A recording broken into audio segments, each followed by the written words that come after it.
let's get rid of this IRS thing once and for all now.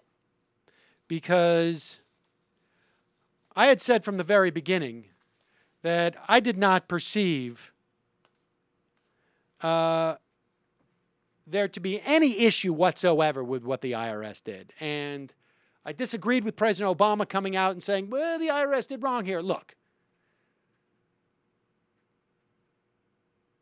the IRS is charged, and there's a lot of question as to really what they're charged with from a statutory standpoint versus the way that they interpreted the statute, with providing tax-exempt status and a special status for 504c3 groups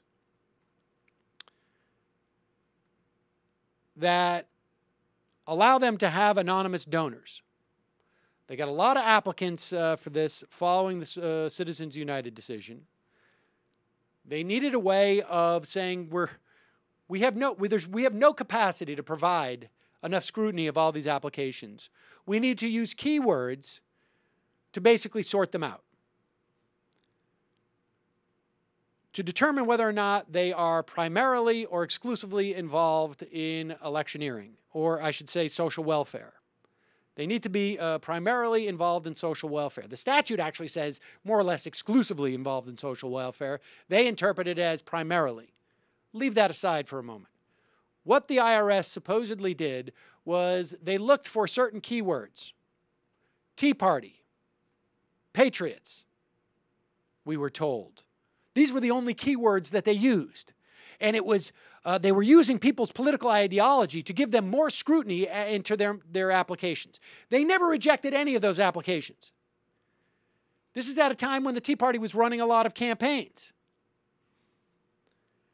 In and of itself, if that's all we knew, I would find no problem with it.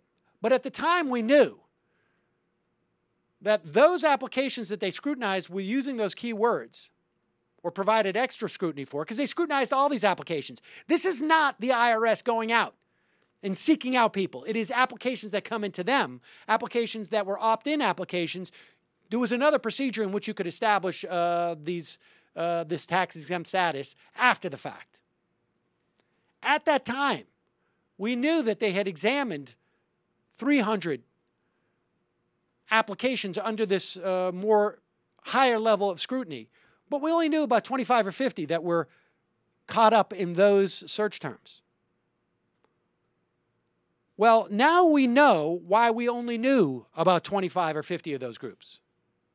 And that is because Darrell Issa's committee, in requesting an audit, said only search these terms. In other words, are there any words that use the words Tea Party or Patriot? And the Inspector General of the IRS came back with a report that just addressed those questions. But now we know that in reality, the IRS's screening of groups seeking tax-exempt status was broader and lasted longer than has been previously disclosed. The AP reports that besides Tea Party lists used by screeners to pick groups for close examination, also included the terms Israel, progressive, and Occupy. Now, I don't think you should hold your breath for Darrell Issa to hold committees bringing up all the Occupy people who were subjected to this scrutiny. But the point is, this was simply standard operating procedure for the IRS. It makes total sense. These are politically charged terms in this specific context, in this day and age. You would never have done this 10 years ago, search Occupy. But it made sense from the perspective of the IRS. How are we going to wade through this? Let's pick some terms that we think will capture the most politically charged of all groups. This is exactly what they should have been doing, to the extent that they shouldn't have, they probably should have disallowed all of this, unless it was exclusively for social welfare.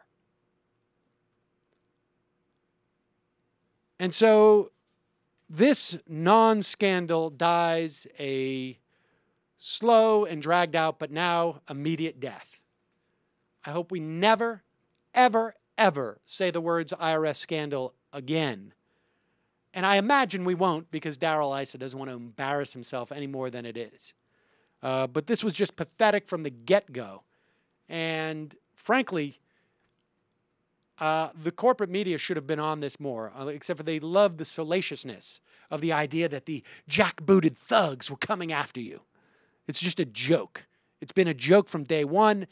Anybody who ever did any serious reporting on this should look at themselves in the mirror and just say, I'm embarrassed for myself. I'm going to go join the Majority Report right now at majority.fm just to make amends. I'll keep you updated on that. I think the only way that this could have been legitimately covered is if it was a teachable moment about how absolutely insane and screwed up the campaign finance system is, and the fact that there even are these groups to begin with, and there shouldn't be this type of ambiguity. And it isn't the IRS's responsibility to try to navigate ludicrous campaign finance law. Absolutely, that they had nothing to do with. Absolutely right. Absolutely right. 100% right.